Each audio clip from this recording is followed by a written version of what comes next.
Great. I'm Sharon Gary Smith, and I'm proudly the president of the Portland NAACP 1120B branch.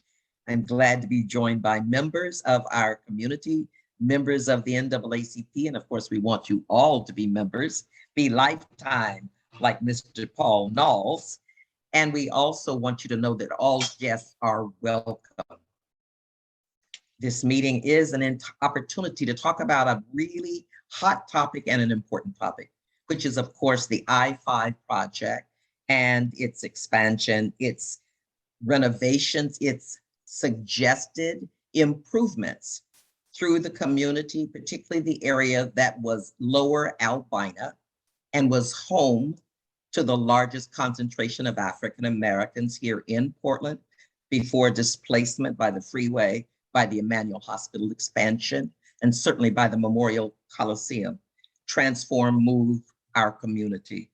And today's an opportunity for us to just begin to understand the conversations and the work that is going on and to be able to be informed. We have two panelists with us today to share with us what's at stake here. Why does this matter? What happens if there are delays in the plans? Who benefits? Is it historical beneficiaries? Are there new beneficiaries? And how do we all have an opportunity to participate in the determination of what's best for community? Our panelists today are Winta Yohannes.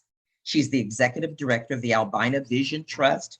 This is an organization that has brought forward a very bold vision, a community vision to reclaim, restore, reimagine Lower Albina as Black community.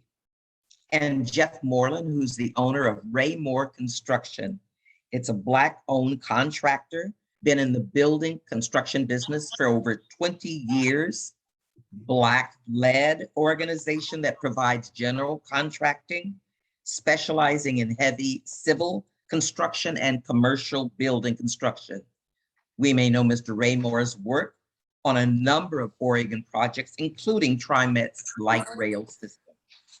We're going to begin today with each panelist having 10 minutes each to give their thoughts, to identify the pieces of this that are important to them.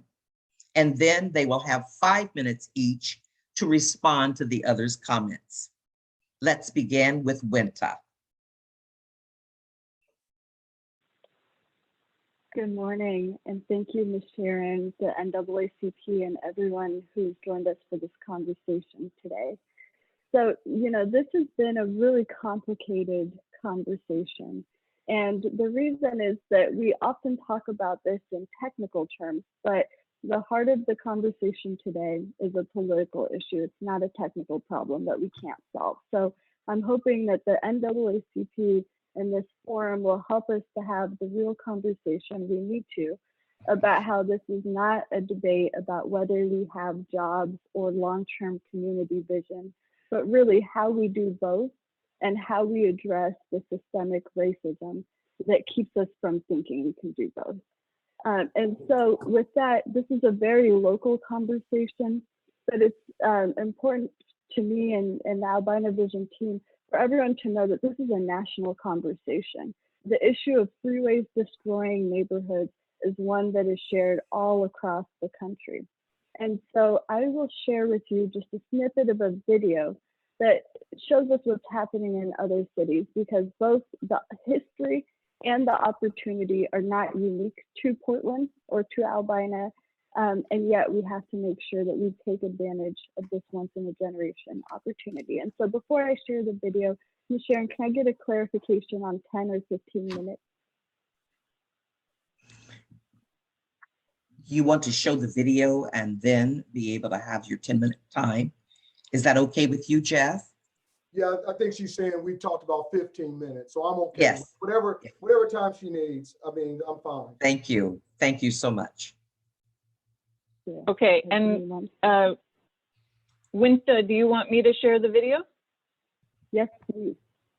Thank you. Okay, my I will. My internet connection, if this is not playing correctly, somebody just let me know and we'll switch to somebody who has a better internet connection, but I'll start sharing it now.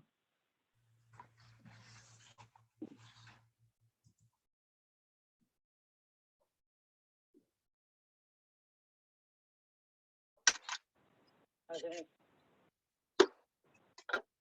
have to listen to it out here, but I'll be able to listen to it when I come back.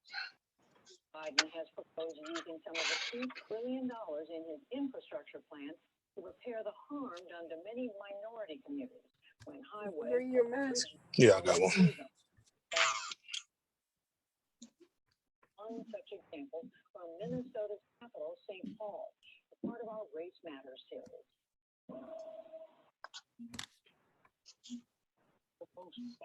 This is just 94, the freeway in and out.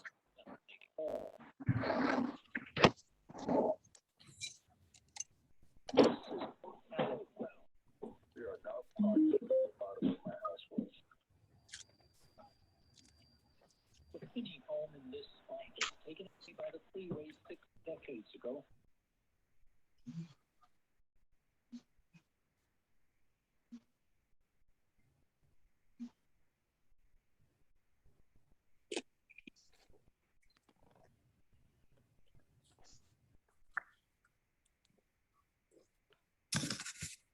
Hey Lily, this sound is not really showing up right now. No one can hear it. Well, that's really good to know. Thank you for letting me know. Hold on. Let's give that a try. I don't know why. If you stop the share sound- and when you press share, if you stop share and then when you press share screen, you scroll all the way to the bottom, you'll see something, see a little click that says share sound. Lily, I think Okay, that's actually, very I think that's not the problem. I could actually hear the video, but it was choppy. So I think it may just be your internet connection. I see. We couldn't hear it. Most of us couldn't hear it. We could see it, couldn't hear it. Okay. Winta, would you like to share it from your connection? Yes, and actually, let's just move forward without the video. I'll drop the link in the chat and encourage everyone to watch it. Very good. Okay, Great, sounds great. great. I am Flexible and working adaptable. Thank We're you. trying here. I'm working on the stop share, so please bear with me a moment. Okay.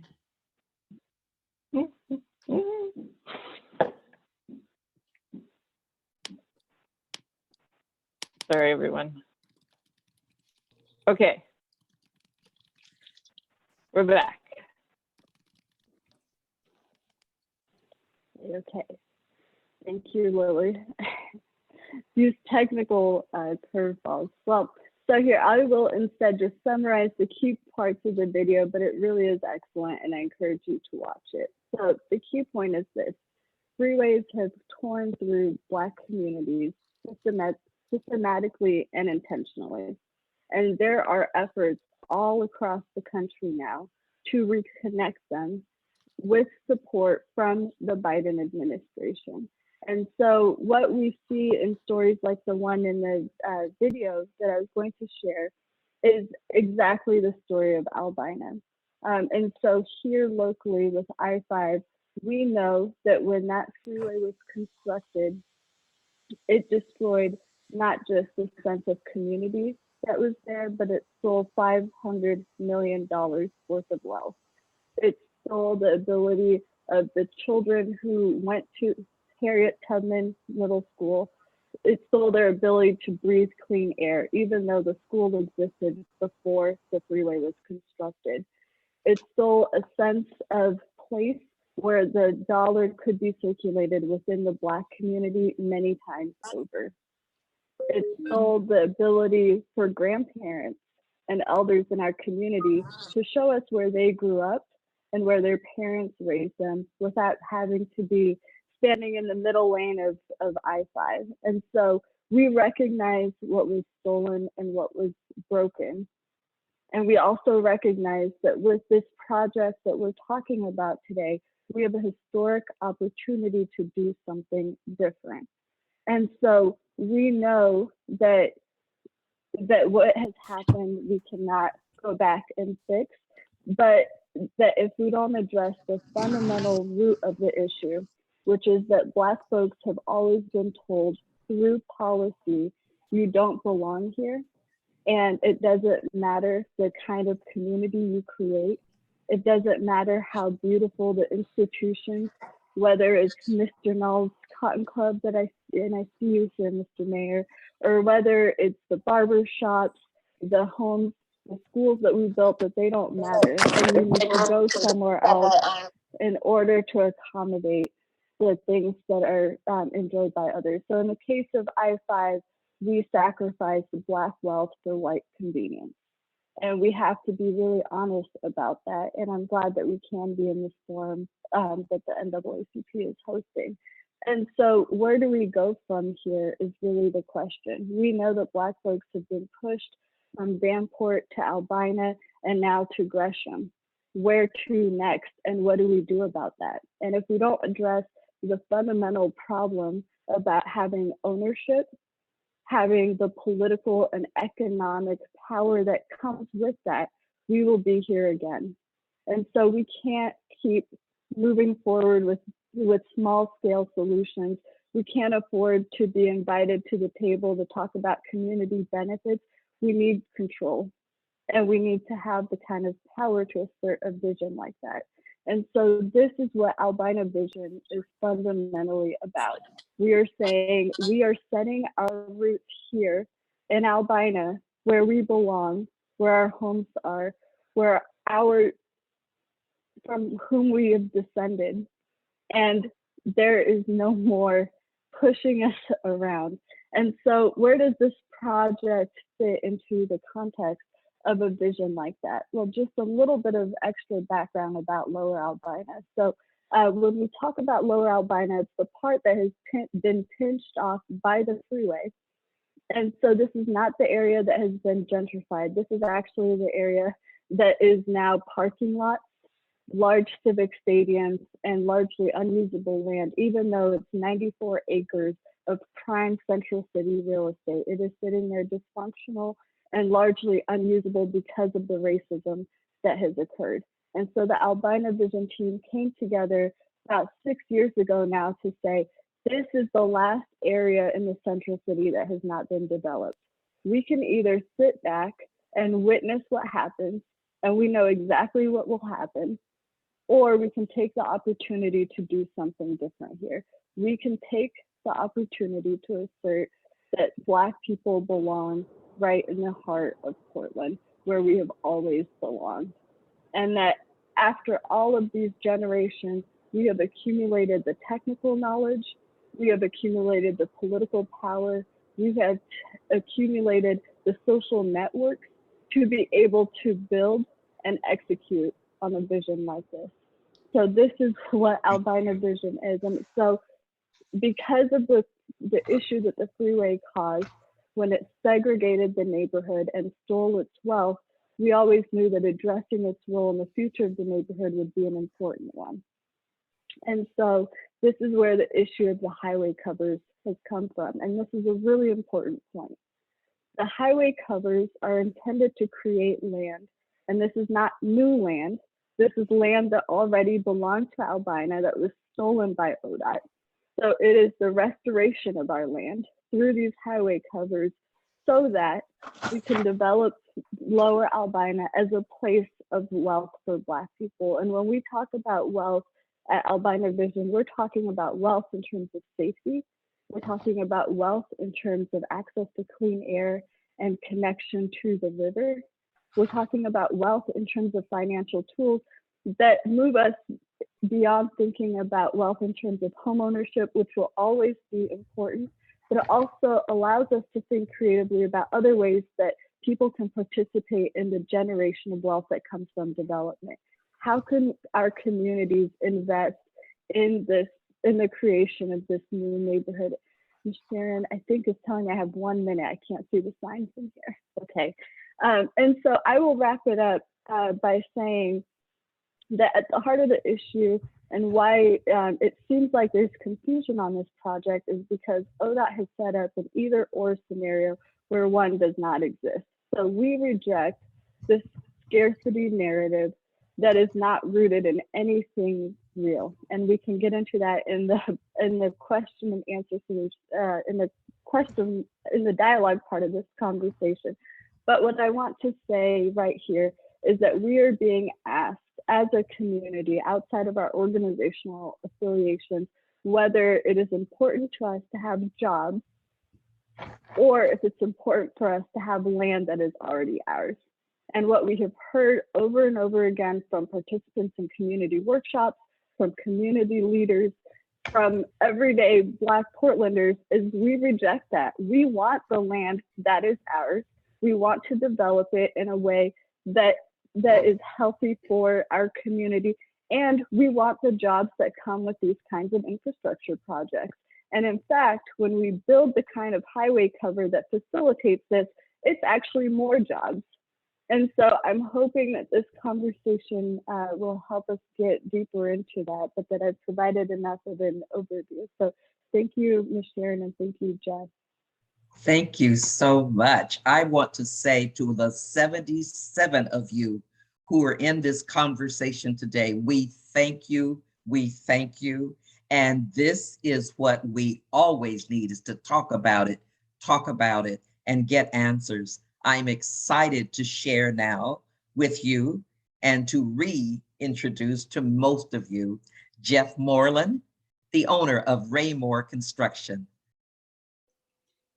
Good afternoon, everybody. It is so great to see so many of you. So can everybody hear me okay? Not okay. So it's just great to see y'all. We're going to get right into it because there's a lot to talk about. It's unfortunate we have such a short time, and I'm looking forward to this. This is a conversation that's been long overdue, especially for our community to get together and decide and work through a lot of the issues that have systemically plagued us and our inability to be able to rise above our circumstances. So I'm going to start with jumping right into it. I'm going to share my screen if that's okay. Does everybody see that? All right, so let's start with, this has been a 20-year journey. So this project has been on slated for over 10 years. I've been working for 20 years with ODOT, working with them to do something different in terms of their alternative delivery method. And the CMGC, which stands for Construction Management General Contractor, is a methodology that allows best value procurement strategies to be used instead of traditional low bid methods. So what that allows us to do is to actually go in, because we can't compete in low bid because the majority of businesses have been in business for hundreds of years. So they have a huge jump on us to be able to do that. So we have to have some other alternative delivery methods to value other things instead of just low bid. And ODOT crafted their RFP, which is how they put the project out, to be able to make sure that the historic Albina community received the maximum amount of benefit from this $700 million project. Now, let me state that everyone, all of us, support development. We think development is a great strategy to actually help create wealth. We're just saying that it needs to be within the current environmental assessment. If this project goes outside of that assessment, it's going to be delayed for a minimum of 3 to 5 years. That's just the reality of it, right? So if we delay the funding, then they're likely to move that funding to a shovel-ready project.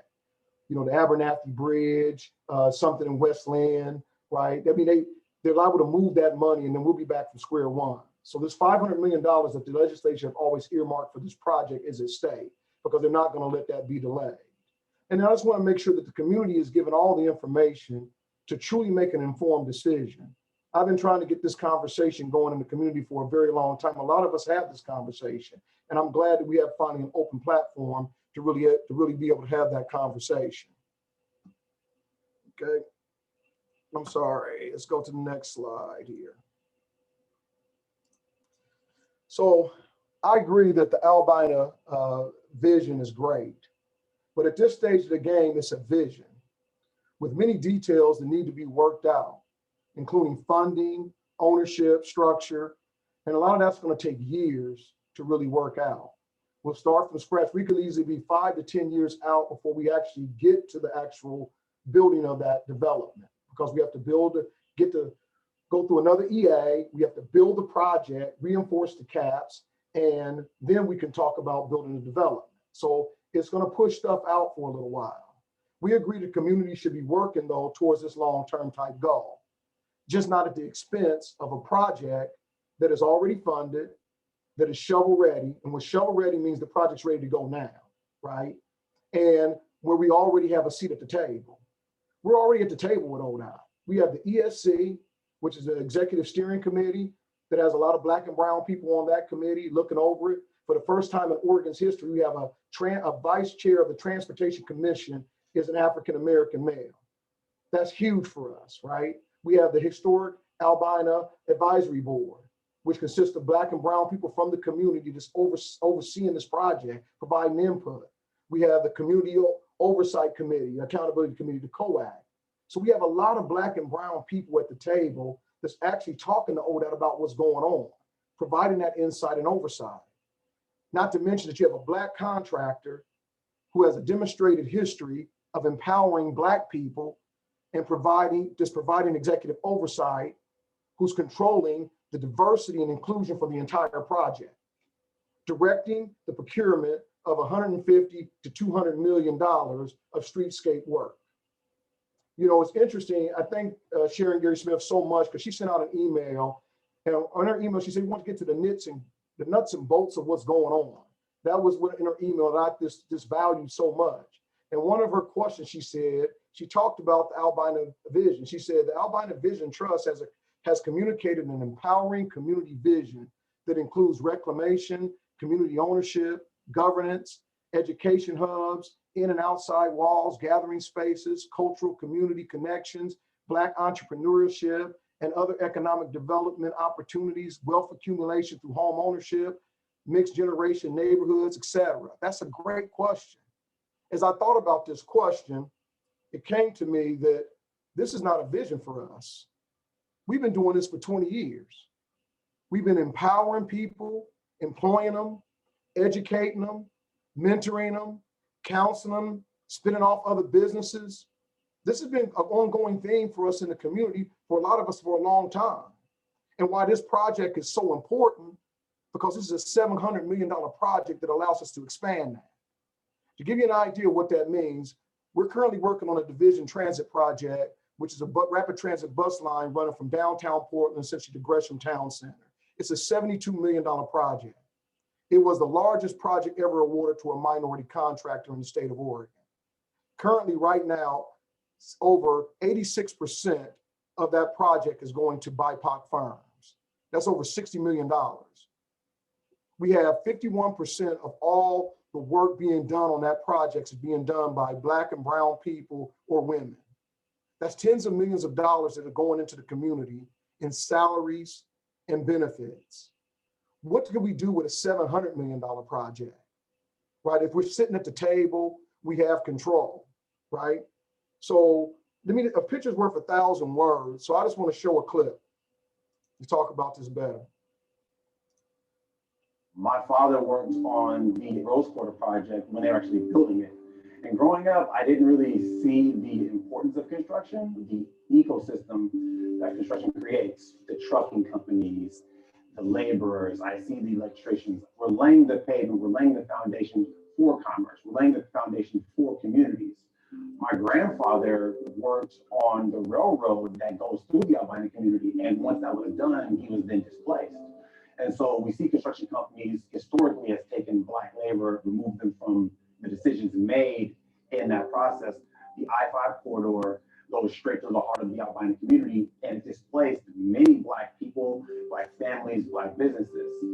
We're on the precipice of a renaissance now where we're talking about, you know, a $600 to $700 million project that typically goes to large white-owned companies. They come into our communities and they do all this work, and we never see any sort of profit from it. Look at the history of the infrastructure of our country.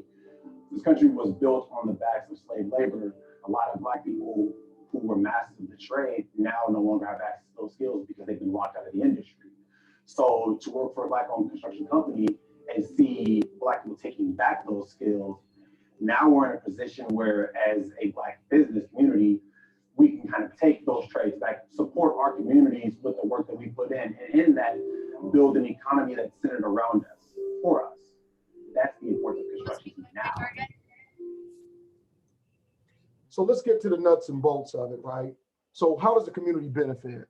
You're looking at 150 to $200 million in business opportunities. And this is not just construction. You have a lot of consulting firms that are working Tri-Excellence, Antivirus and Associates. You have a lot of other businesses that support construction and support this kind of work that will benefit from this project.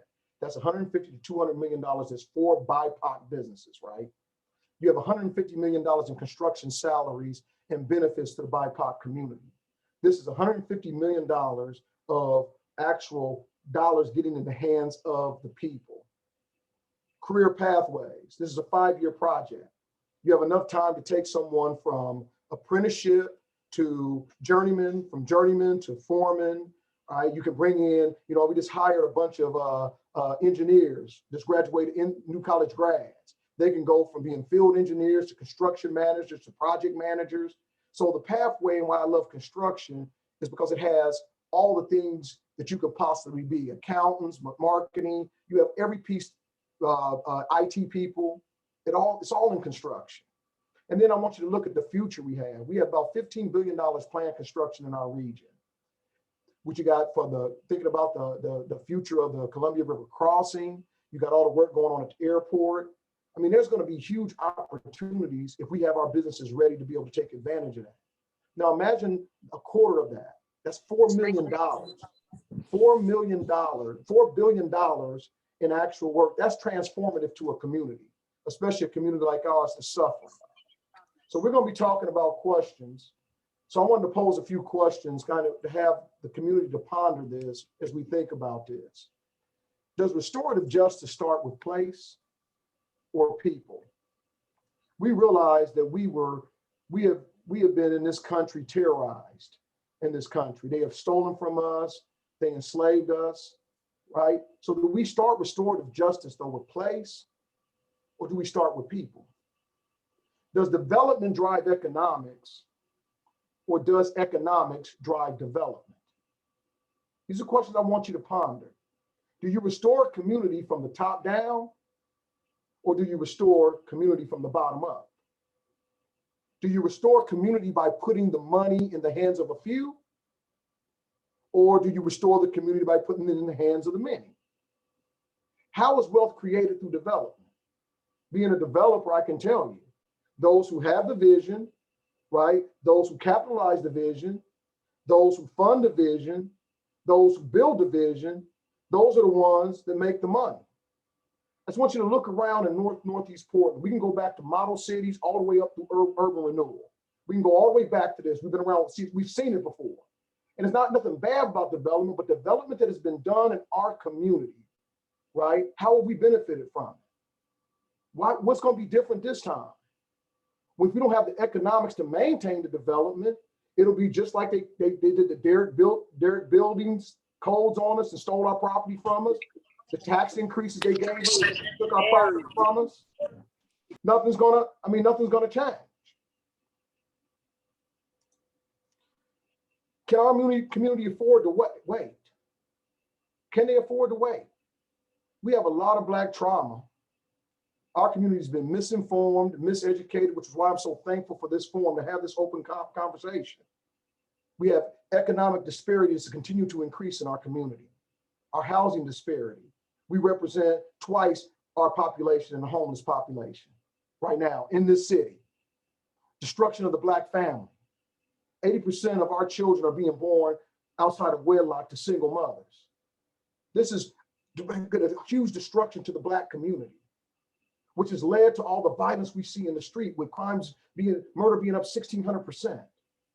Can we wait to start bringing economics to give our people some different level of hope to what's going on? I got another video I want to show. When I was younger, trying to figure out a career path to get into, I lived in a house that people sold heroin all day, every day. It wasn't the kind of life that I wanted to live in. I want to enjoy my life. I want to see my kids grow. I want to see their kids grow. You don't see that much in that kind of lifestyle. Construction is awesome, man. it really helped me out to not go down those kinds of paths. I started when I was 18 on a paving crew for about 3 years until I was able to move into the foreman role. It was a challenge being that young, leading older men looking at you like, this young guy, but you really just can't let that kind of thing deter you from being the best you can be, you know? And it's really just given me a stable way of life. Like if college is not the option, construction is the option for you. You don't have to go try to play football. You don't have to try to go, you don't have to try to make it out that way. You don't have to be a gang member. You don't have to stress about looking over your shoulder about somebody, am I about to get shot? This is a great option to be happy and live your life. You can have all the toys you want. You're starting as an apprentice, $20 an hour. Regular journeyman is $32 an hour. Foreman, running a crew, around $45 an hour. You don't have to struggle and live paycheck to paycheck doing this. You can have a good life doing this. Yeah, this has shown me you can do things and not have to sell your soul. I feel like Raimore being led by people of color, it gives you a perception of reality that I can do this, succeed, even though there's obstacles in the way. Your self-esteem, I think it's a big part of it. Don't be scared to try, man. Don't be scared to bet on you. I mean, it'll take you a long way.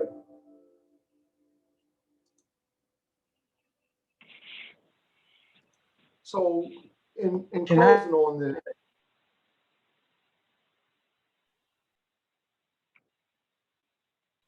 Jeff, did you just mute? I'm sorry, to close out here, I want you guys to know this has never been an or question for us. We have never, it's always been and. When I met with the various, people around Albina Vision a year and a half ago, my position hasn't changed, is that our people desperately need this work. Our people don't have hope. They have despair. This is why you see the violence. Our kids don't have positive role models to see that there can be something different, because all they see is the underworld, because that's the environment they're in. Economics gives us a chance to employ them, to let them build something with their own hands, right? Not benevolence. We don't need white benevolence. We need to build it with our own hands. And we have an opportunity to be able to do that here. So I'm going to close with just a couple things I want you to think about. Is the community shouldn't have to sacrifice. This is a once in a lifetime opportunity to gain family wage jobs, to help our businesses grow, create new businesses, to endorse a long-term vision for Lower Albina.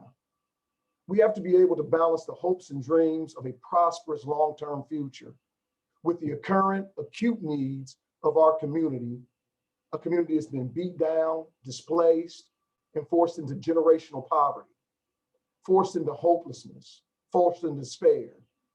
This is why our children are out there killing each other. What our community stands to gain should be priority number one. A bird in the hand is better than two in the bushes. I'm not saying we shouldn't work for long-term goals. That's not what I'm saying. We absolutely should, but not at the expense of getting rid of the bird in the hand we have right now that could actually change things for our community. This project is not about physical infrastructure or what any one company stands to gain.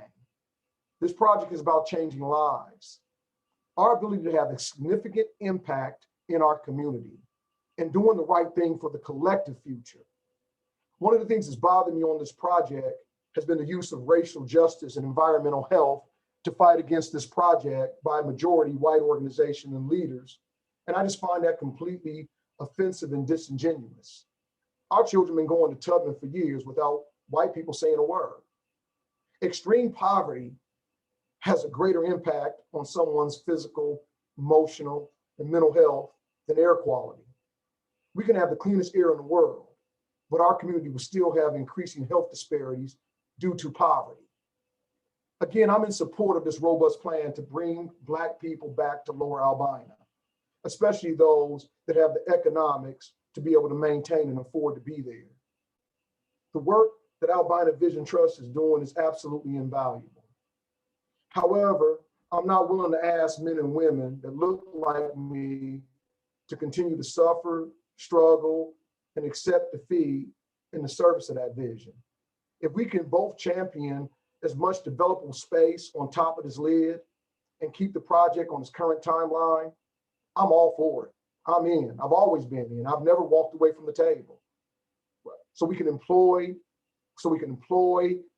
Black and brown folks who tend to not have jobs, tend to be or underemployed. Sign me up. I'm in. But if I'm forced to choose between the two, I'm going to always choose the mother who doesn't know how she's going to pay her rent or feed her children, or the 20-year-old young man who's just trying to figure out how to get out of the game, how to get another alternative to dealing drugs or committing crimes, who's just trying to figure out how to not get murdered. So if it comes down to it, right, I am going to always choose the people over place, always. I'm going to choose it today. I'm going to choose it tomorrow. I'm going to choose it into the future. So it seems like to me, based off of what we're all saying, I just got one question to Albina while I'm sitting here publicly to the people, right? If we are talking about it's not or, I'm asking you to come back to the table. Let's work together to build, take this lid and build it as big as we can possibly build it, as long as we don't delay the project, because our people desperately need the opportunities now. They don't need the opportunities tomorrow. Thank you. Excuse me, can I say something? Thank you very much. Excuse me, is this Anthony? Anthony, we'll have an opportunity. Let me thank Jeff and thank Winta and allow them to respond once to each other for a few minutes. And then we're going to open it to questions. And if you would want to put your question to me, I'll make sure that you'll get heard. Is that acceptable? Thanks. And now, Winta, you have a few moments if there's anything that jumped out at you from Jeff's very capable presentation. We'll give you 3 minutes, and then Jeff, you can respond for 3 minutes to whatever you identified in Winta's response. Winta? Thank you. You know, as I was listening to Jeff, what became really clear to me is what has happened with this project. The ODOT has set up a scenario in which it has said to our contracting community, here's $100 million in jobs, but it will come only if you can convince people to forfeit the land that is ours. We reject that, and I know that Jeff does too. So I'm hoping that we can get to a place of figuring out how we get both. And one way that is clear is actually Rakaya in the chat has laid out what has to happen. But what I want to pull from that is that we cannot negotiate from a place of fear. We have to negotiate from a place of power, recognizing that there are a lot of mistruths about the project. This project is not shovel ready. It has half of the funding that it needs to move forward as is today. So it doesn't even have the funding. The project that we're being told to move forward with replaces the land, the $500 million worth of land that was stolen, and asks us to accept overpass bridges and be okay with the jobs. The once in a generation opportunity that's in front of us today is to do both. We can utilize federal resources to fully fund the caps, the highway covers. We can think about the models to make sure that our community can develop on those highway covers and have ownership. We have had access to jobs. What we have never had is access to ownership at scale. And that is what we're talking about today. So I want to be clear that this idea that the project is shovel ready and ready to go, if only we would give up the caps, it's simply not true. And we can talk about all of the hurdles that the project faces in the discussion part of this, but the blame cannot be put on the community demanding what is rightfully ours. And there's a path to doing both, but it relies on us slowing down and figuring out how to do both. It is possible, and anyone that says otherwise is is not being truthful. Thank you very much, Jeff. 3 minutes. Yes. So first of all, I do agree that we can do both, and I'm imploring Albina to come to the table to actually so that we can work on this together. And the project is almost ready. They have enough funding to start the project so we can get going, so the project won't be delayed by funding. So let me just establish that up front. In terms of ownership, at one time we've had ownership in the community. We own the property in the community. How did we lose that property? We lost that property through redlining because we didn't have enough financial statements to be able to, in the banking, confederate against us. Unless we had a super strong financial statement, we couldn't get money. We didn't have the economics our own to be able to pay the derelict building fees that took so many homes from us. And many of you were aware of that. We could no longer afford to pay the taxes as the taxes went up in Multnomah County, specifically in our area, that helped push us out. So we've had ownership, and it wasn't just eminent domain that caused us to lose our property. It was not having sustained economics in our community, jobs, businesses that actually bring in industry, not just service business, but businesses that drive industry. We didn't have those things in our community. Construction is interesting when you talk about construction. The top 25 companies, the top 50 companies, privately held companies in Oregon, 25 of them are construction companies that generate $20 billion a year in revenue. So we're not talking about crumbs here, we're talking about real K. Look at all the development that's been done all throughout our country in Oregon. Look at the convention center. A lot of people made a lot of money on the convention center. Those people went out and bought homes in Lake Oswego and Westland and wherever. Look at Memorial Coliseum. Look at all the development that's happened in Northeast Portland.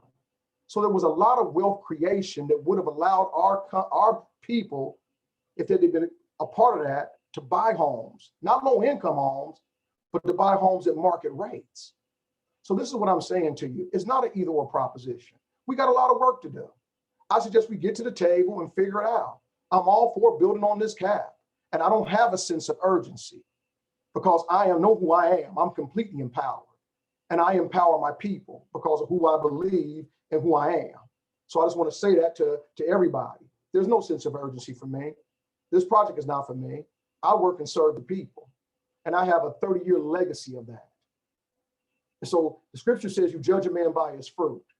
I'm asking for those of you who don't know me, what does my fruit say? What does the fruit of the people that I'm around say? The people that's been driving in this community and working in this community for all these years. The ones that's been advocating when I ran bridge to at-risk and adjudicated youth in the 80s and the 90s at Mount Sinai Community Baptist Church under Don Frazier. When I coached in bridge and urban sports. We have a lot of people that's been grinding. The captain's been grinding in our community forever. I'm saying, let's get back to the table. Let's figure it out. Thank you. Thank you. And now I'm going to open up to some of the questions that were submitted in advance. And the questions are particularly germane after these two presentations.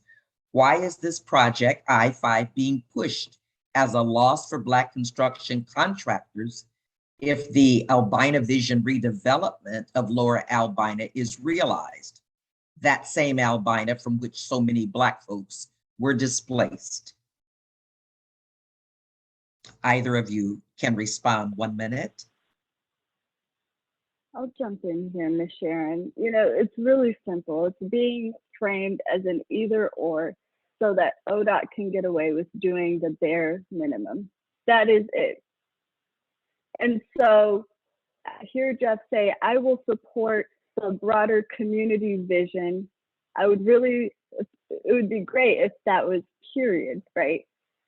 This idea of supporting the broader community vision without delay means the project as it exists, which is essentially overpasses and unusable land that will hinder the development of Albina for generations to come. And so this either or is a way for them to do what they've always done. And so let's be clear about this. We have been engaging on this project for 5 years, and ODOT has publicly apologized for the harm to the Black community, but has the underlying project changed? The answer is no. They have set up committees, they've disbanded committees, they've set up new ones, and so they have caused the theatrics of confusion. But what we're not confused about is that the underlying project is exactly what it always has been, which asks us to sacrifice our long-term vision for once to be able to root people, Black people, in place. It asks us to sacrifice that for the gains that come with employment. And we're saying, no, you have billions of dollars in your budget. If it's going to take us another few months to get this right, give that money to our contracting community so we have those jobs now, but we don't have to choose. And pitting us against each other in this way is a tool of white supremacy. That is what it is, and we don't have to choose. There are resources, there are technical approaches that can help us solve this without it being either or. Very much. I was in that first, they're not putting us against each other. This is my community. I support my community. Everybody that knows me knows that. So I'm not against anybody, right? This is not about ODOT. This is about us. We set the direction that we want to set.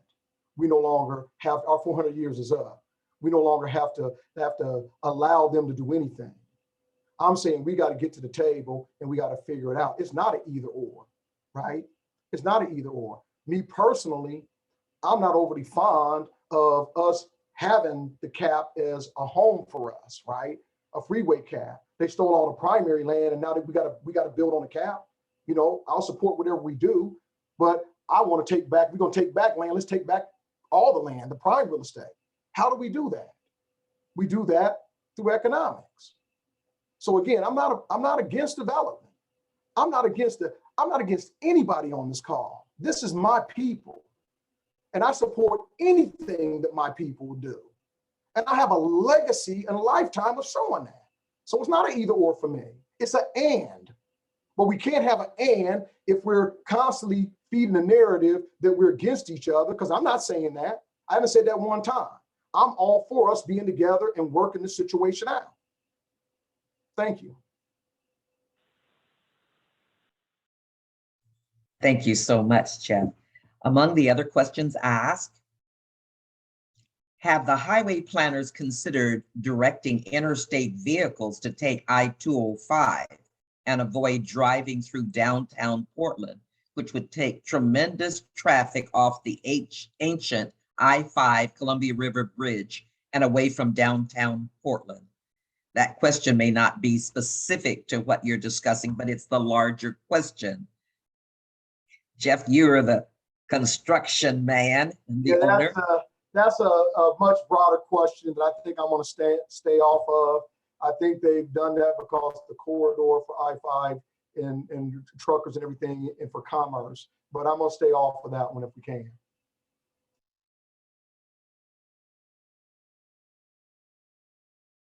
Sharon, you're muted. Thank you. You talked about earlier the billions of dollars in future construction that might have led to this type of question. And the question is being asked, have you been offered other contracts with ODOT outside of this specific I-5 project? Yeah, I've been working with ODOT off and on for 20 years. I mean, the people ask me why I don't go to these other places and work. It's very simple. I don't do construction to build projects. I do construction for my people. My people are here, right? Everybody knows I don't even go hard in Vancouver and work. I work in primarily Portland, primarily Northeast Portland, right? And the surrounding areas, because that's where my people are. That's where I employ them, right? They need a lot of them can't, get some of them on probation and they can't get released to go to Pendleton to do work. So I don't go to those places. I primarily work in Portland. And so, yeah, I can work.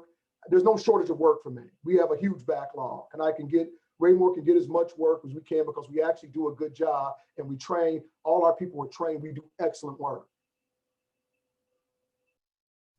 Another question that has come up is ODOT has put a lot of pressure on this project to move quickly, but when asked about the potential harm in taking further steps like exploring maximized development on the caps, there are vague answers as to why additional time is a problem. Are these concerns real, or is this another example of government trying to threaten contracts in order to avoid providing benefits to the community? Either of you have a response? I'll go. So I heard said a delay, a few month delay. We're not talking about a few months delay, people. That's just an unrealistic expectation we're ever saying that. You're talking about years delaying this project, right? So that's what the whole concern is. The whole concern is if we go outside the EA, the project will be delayed for years, and they'll take what funding that they have for this project, and they'll move that to white communities. That's what our concern is about. That's a lot of the Black folks' concern that I talk to, that's their biggest concern. Not that they're putting us in a box by that, because we do have a framework in which to develop on now. And we can develop 2-3 stories now, right? We have that on there. But they're talking about building big, large developments, right? And I'm okay with that if it makes sense, but not at the expense of homes. We want to put homes on this cap. I'm not great for that, but I know it's a wealth creation for our families, right? So I'm definitely for that, even though I'm not for necessarily on the cap as much, but I'm okay with that. I just hate our people living over a freeway, right? But but if we do that, I'm good. But if you're talking about large developments, it's going to delay the project like that because we have to reinforce the cap, and it's going to be delayed for years. It's not going to happen any time in the recent future, and that's just fact. Thank you. To the questions of ODOT, ODOT has proposed. Winta wants to respond. Please go ahead, Young. Yes. Winta, go ahead. Thank you. This issue of delay is the cloud on this project. So I'd just like to speak to this a little bit, right? So when we talk about what happens if there is a delay, the threat is that there will be funding that's removed. So my first question, and maybe Jeff wants to answer, is who is it that would take away funding from this project? Are we saying that the governor, who has said this project will not move forward without support from the Black community, would take away funding for this project because it delivers more restorative justice? Is that what we are saying? Number two, there have been so many obstacles thrown in front of this project that it does not have a real start date. So for example, this project has 2 active lawsuits. When do we expect that those will be resolved?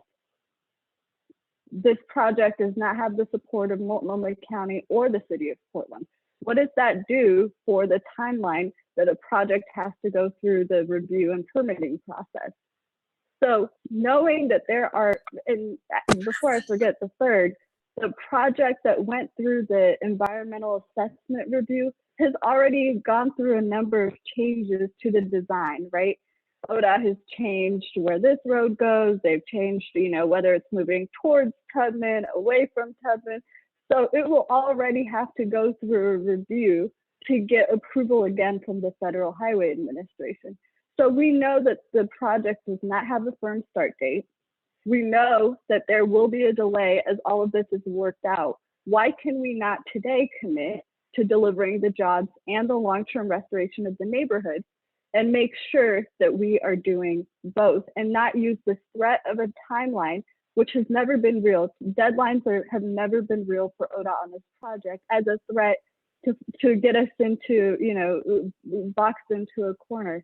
I mean, the last thing I'll say, and I've probably gone over my minute here, is that Albina Vision has always been pushing for a quick review of this technical issues so that we can move forward with a project that delivers both of those things.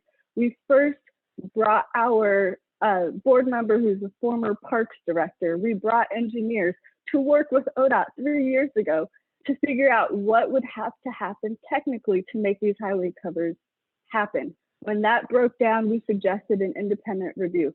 That was in spring of 2019. And ODOT sat on that study for 18 months before they even started that work. Again, then 18 months later, we are in June of 2020. We at Albina Vision are feeling the urgency of getting the answers so that there is not a delay. And we even offered at that time to do a 90-day technical review so that we can understand the technical issues and figure out how to move forward with both the construction and the highway covers. And again, we were rejected. And so when I see these questions about why are we not at the table, because there has never been a serious table at which we are looking at alternatives that ODOT is willing to move forward with. To this day, the underlying project is the same, and that is the problem.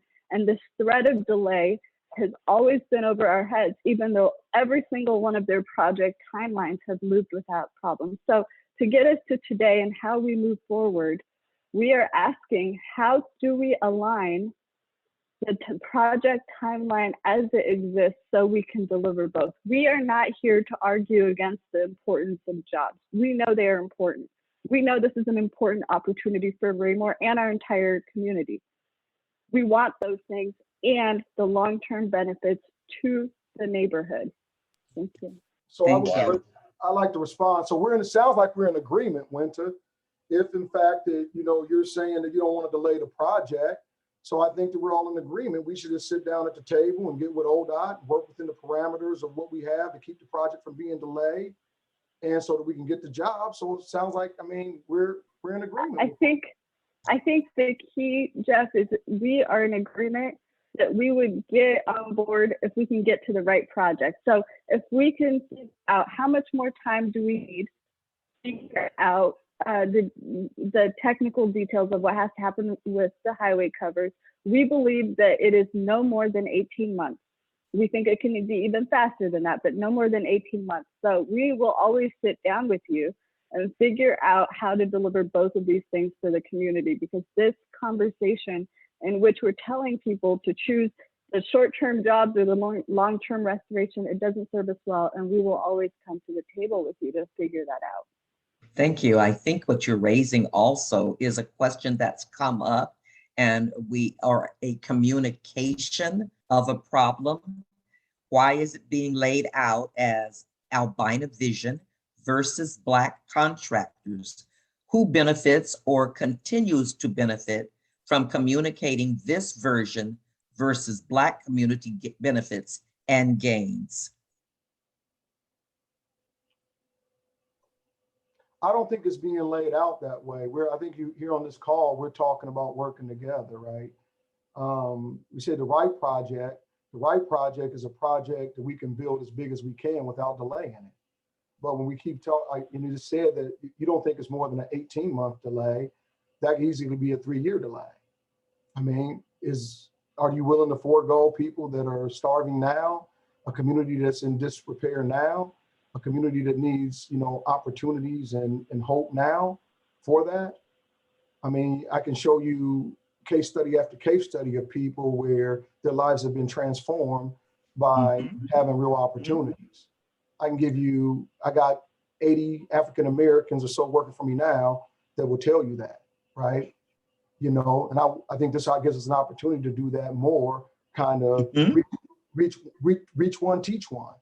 Reach one, teach one. So yes. I don't see why we're talking. I still don't see why we're divided. I'm not divided. I think what I'm hearing, and I'm one of those who is hearing a lot, there is underlying community chatter that is suggesting that Black contractors, specifically your company, not getting this opportunity, which is not going to happen tomorrow for 80 or 100 or 200 people. It's a ways off.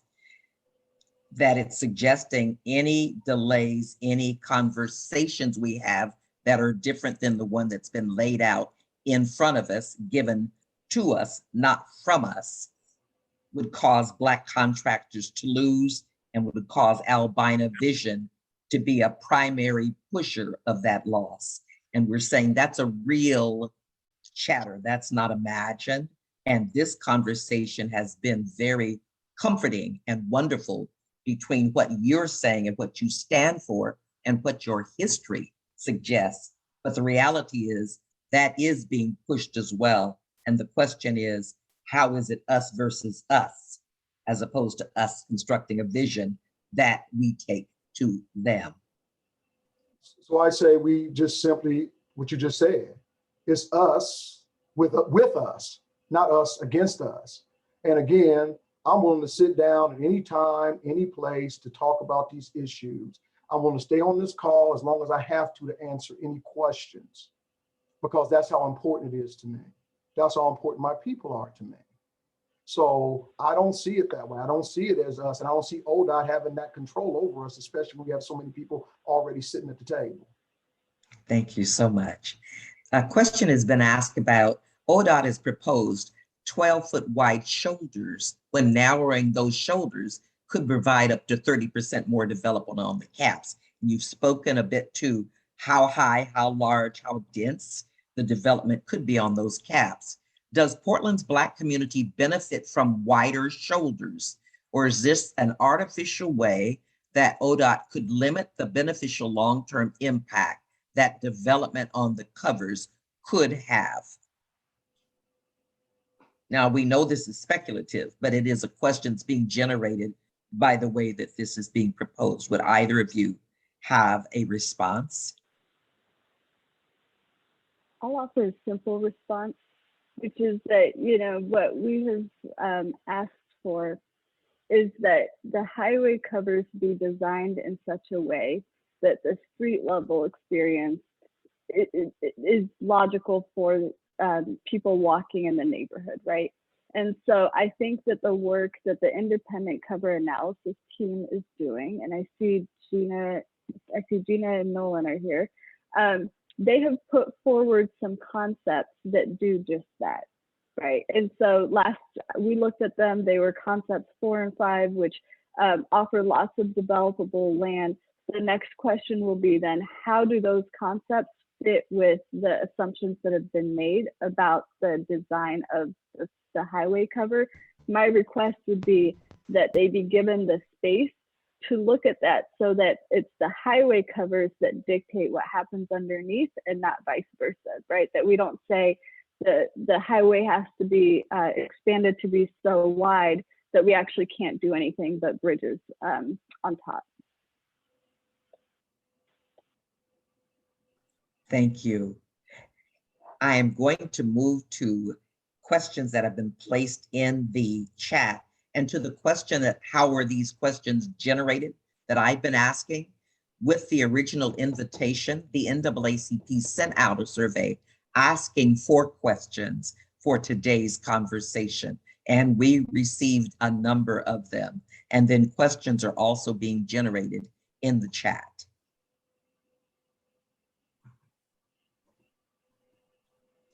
Mr. Anthony Devine and then Mohammed, he had asked wanted to ask an earlier question. Would you like to ask your question, Anthony? Followed by Mohammed. If you would like to ask a question, please drop it in the chat as well.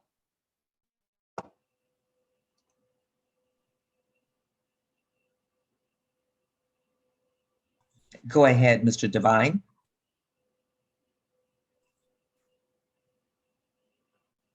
Anthony, are you there? Yes. Yes, I'm here. Did you have a question you wanted to ask? No, ma'am, that's okay. Okay, thank you. Wanted to give you that chance. Mohammed?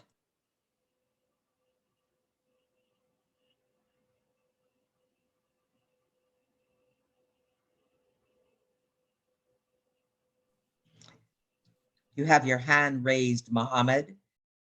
Did you want to ask a question?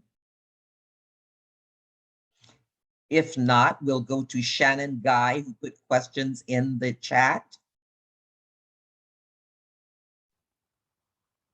Followed by Renee Anderson. Can you hear me? Shannon, go ahead. Yes. Okay, well, my question was answered in the chat. So I guess really, how do we bring all of this together without seeming like we're fighting internally, and then being able to present that in a well-mannered way so then we can move forward?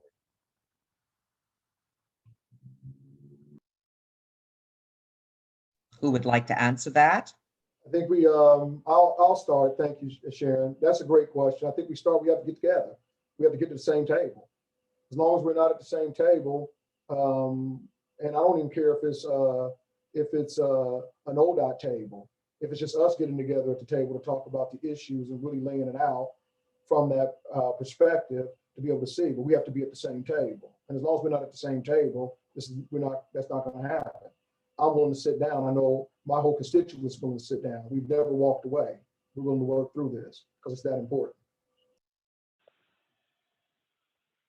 Thank you. So I will answer that question in two ways. What can everybody listening in do? What I would ask you to do is weigh in right now and communicate to the executive steering committee. And maybe Gina or someone can help me out and drop a link, right, for ways that people can weigh in on this issue of the highway covers. It's important that you make your voice heard on this topic. So that's one. But between, our organizations, Jeff, we will always sit down with you, and I'll even make you a public offer, which is much like the agreement we tried to get to last year, which is if you would support a delay so that we can get the full community benefits out of this project, we would happily go to bat to make sure that we can advocate and lobby with our elected officials to see if there are other projects that are in the pipeline that can make up for that delay. So there are ways that we can figure this out. We will always sit down with you. And so I appreciate this framing of both, because it absolutely is. And then, there's one kind of topic that we're dancing around, which is that Albina Vision is not at the table. And I just want to address it head on. So it's right, we did leave ODOT's tables, and we did it because we refused to have our names appropriated on a project that was not doing what the community needed it to. So we didn't make that decision lightly, but we have not stopped engaging on this topic because it is so important to all of us. So it's not a matter of us, not being willing to engage, but it really is about setting the parameters. If we are at a table, we want to make sure that the long-term benefits are there for the community.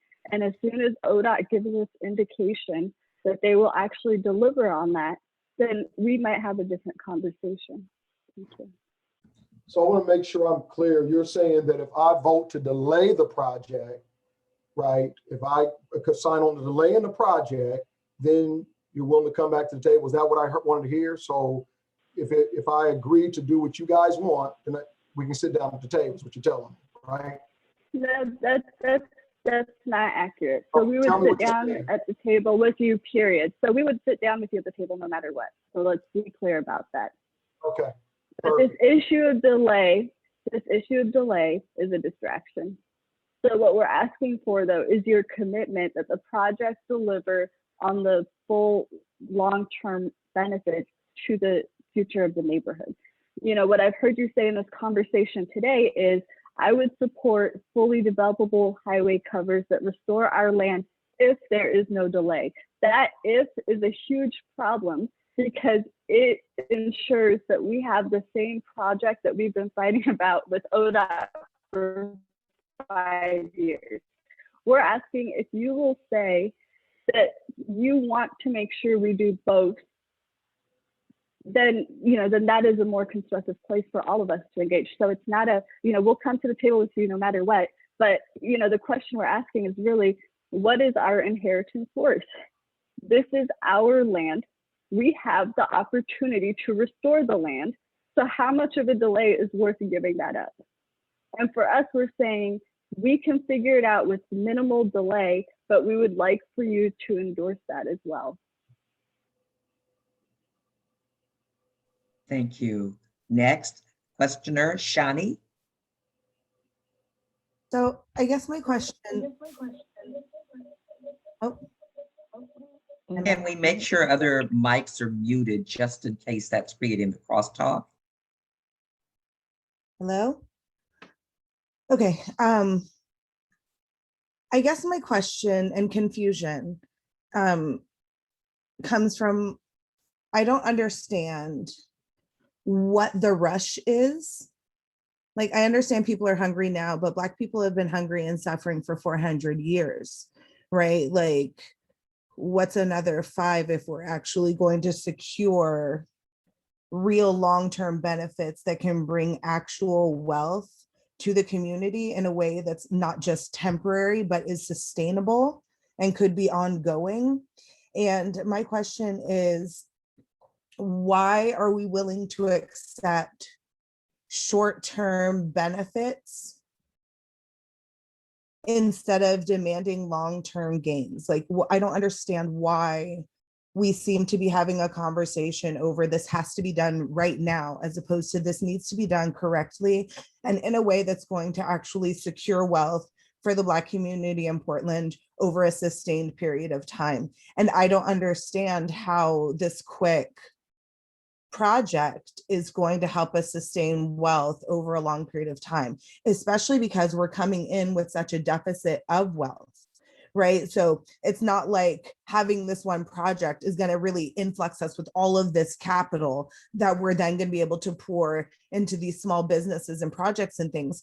The most likely scenario is that all of this money will flood and people will be able to pay off some old bills that they have.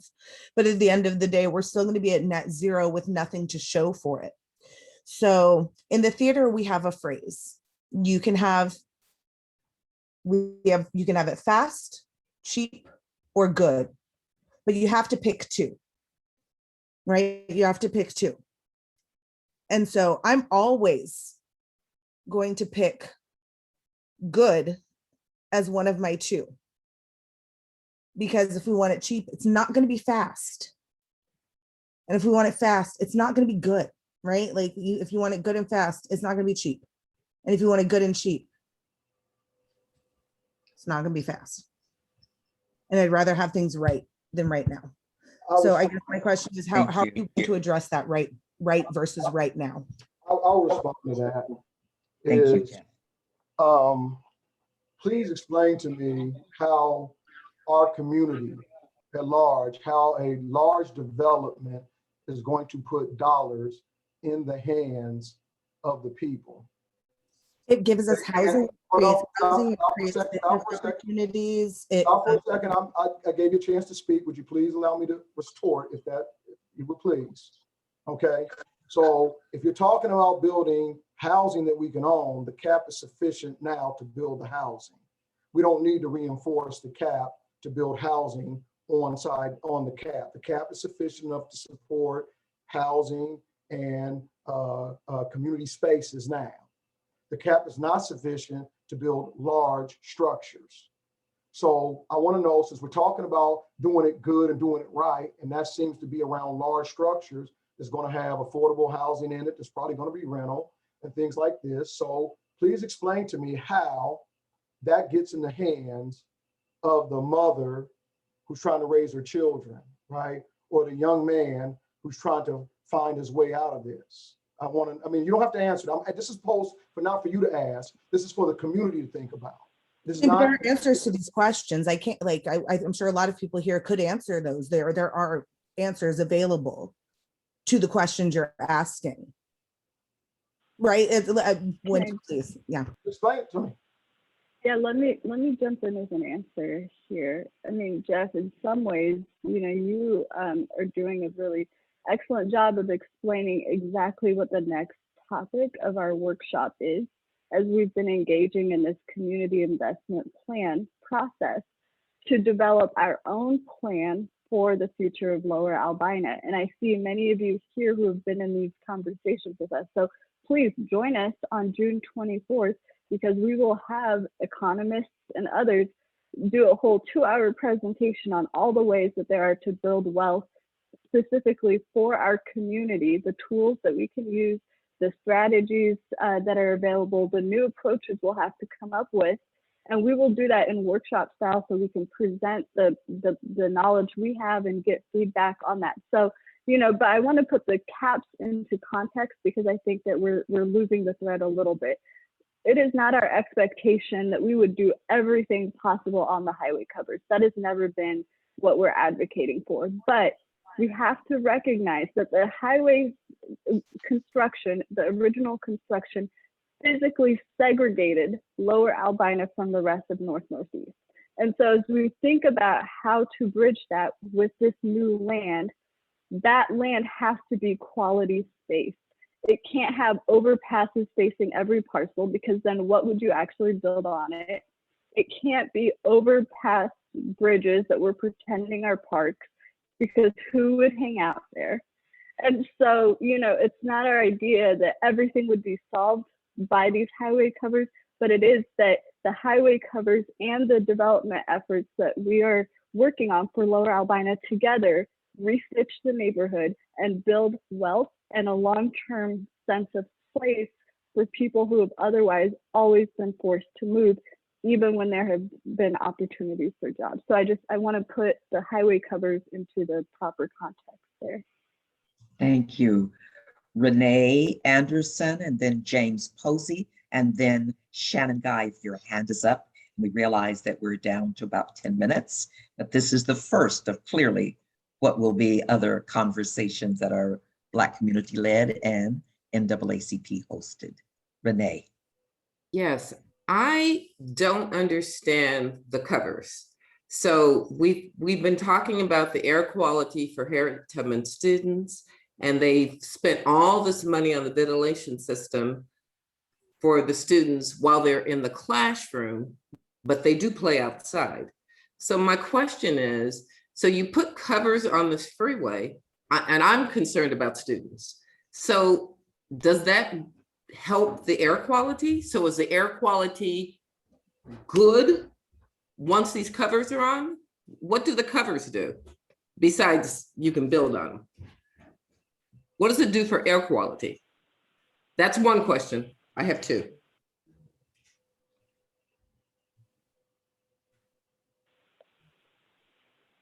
So I'll start with your first question about what does it do. So this is why the design of those covers is so important. So if these covers are expansive enough and we are able to move the interchanges south, then you actually create land that will have air quality and noise quality that actually makes it a place that you can be. So what is currently on the table, the project that ODOT is trying to move forward without delay, doesn't do those things. And so those caps, those highway covers don't address these issues. And then the other part of it is that, you know, when we have those highway covers that are expansive, then we can think about what else needs to be on there to address the environmental concerns. And so we will not be able to, well, so let me just stop there and get to your second question, maybe, Ms. Anderson. So, Mrs. Anderson, yeah, there's a lot more work to be done on making sure that we cover, the caps are done in such a way to make sure we're minimizing air quality. So we have a lot more work to do on that as we're working through this process. Thank you. Next. And my second question is, so we build on the caps. And I'm sorry, I don't trust the city of Portland. We had land for sale, and we are the city with the highest gentrification rate in the entire nation. So just because we now get this land, what guarantee do we have that our people are going to be on it, especially if there's still no jobs? So I'm trying to figure out, how do we guarantee that that's going to be an extension of our Black community?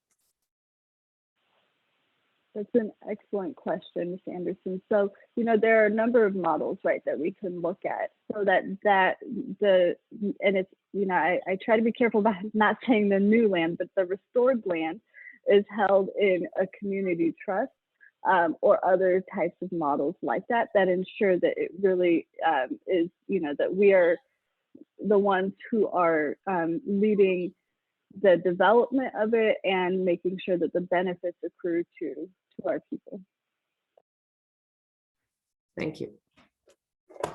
Very much. Thank you very much, James, and then Shannon, and we're pretty close to having to close out just for today. So one of the critical issues is the delay. And Winta first talked about several months, and then she said maybe it's 18 months at the most. I believe there's actual data. I believe there's a record of what these delays typically are and how they play out, and there's a cost to the delays, et cetera, et cetera.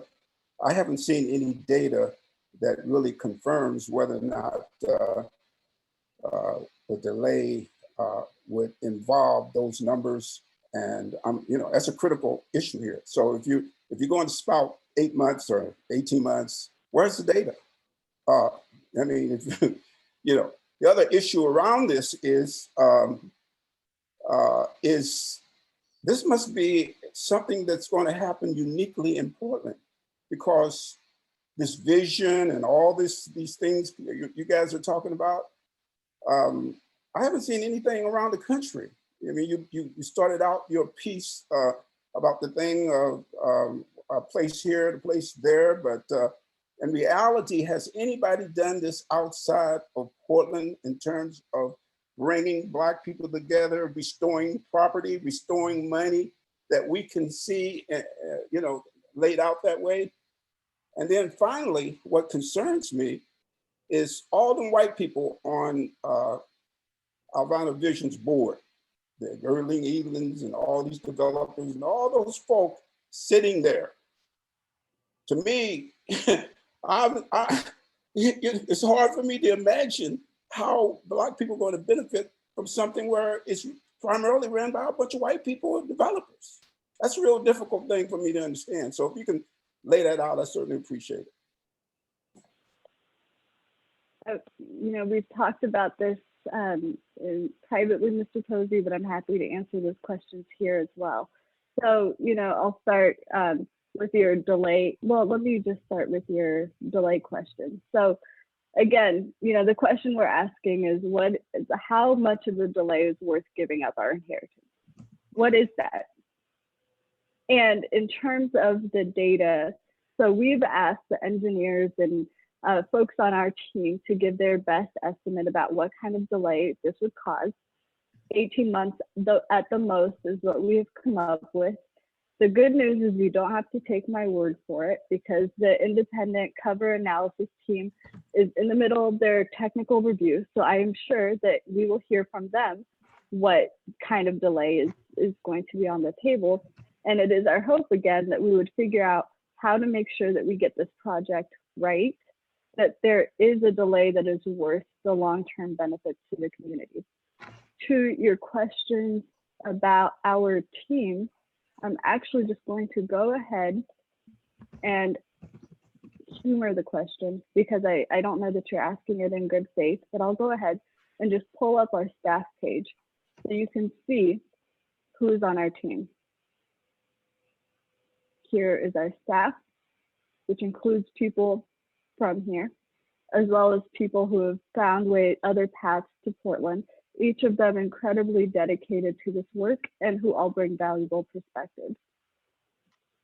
I'll show you our leadership council, which advises the board and has a number of faces that I know you're familiar with, who all provide valuable insight, and again, have deep connections to both the community and our aspirations for what we're trying to do here.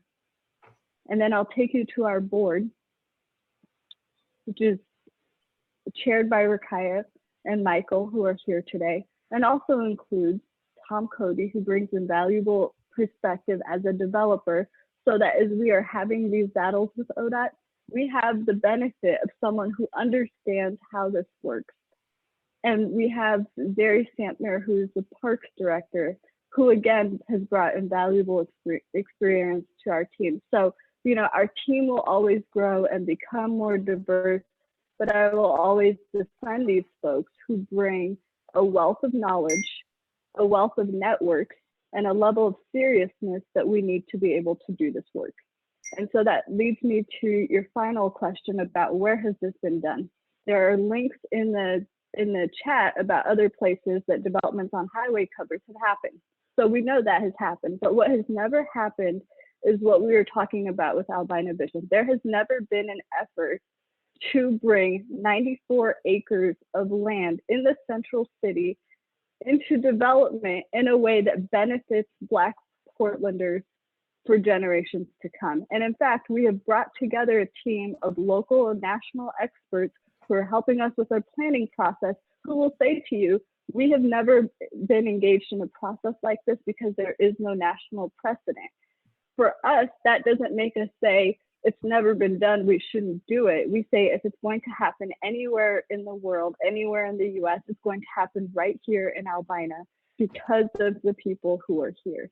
And so there is a lot that we will figure out with time, but there's also a lot of progress that we have made. Just last week, we announced that we have secured purchasing rights on the Portland Public Schools headquarters site. That has come from generations of work done by people in this community, and it has come through the power of having a vision. And I know we talked about this a little bit at the beginning, right?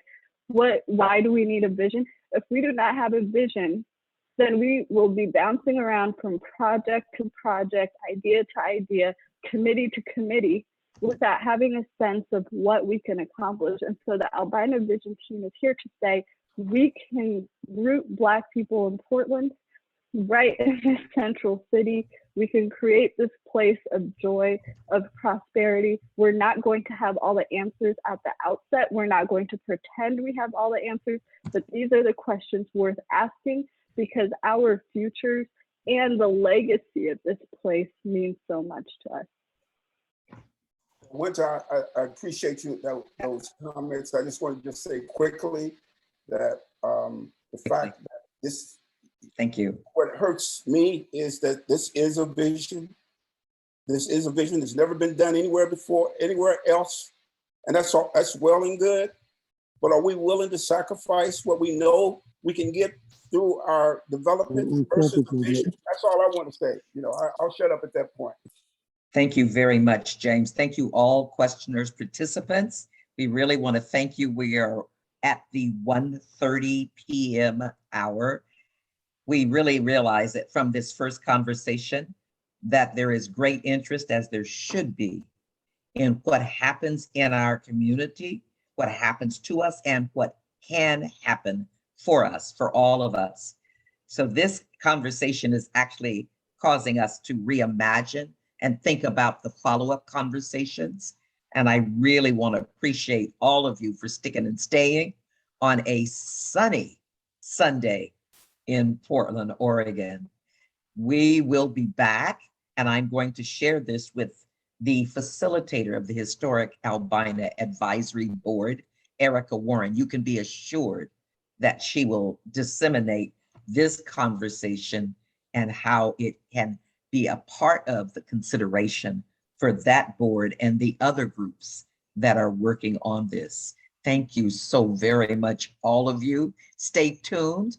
Go to pdxnaacp.org, follow us, listen to us, inform us when you want the next conversation to happen. Thanks again. Elevate, amplify, and applaud yourselves. We really appreciate this. Thank you. Bye-bye. Trying to get that in there.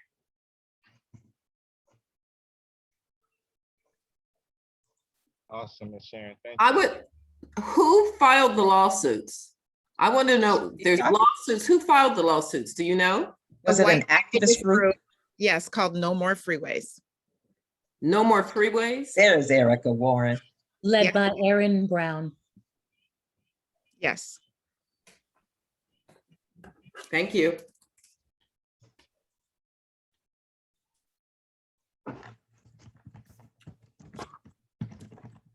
Thank you for hosting this, NAACP. Thank you all. Bye-bye. Bye.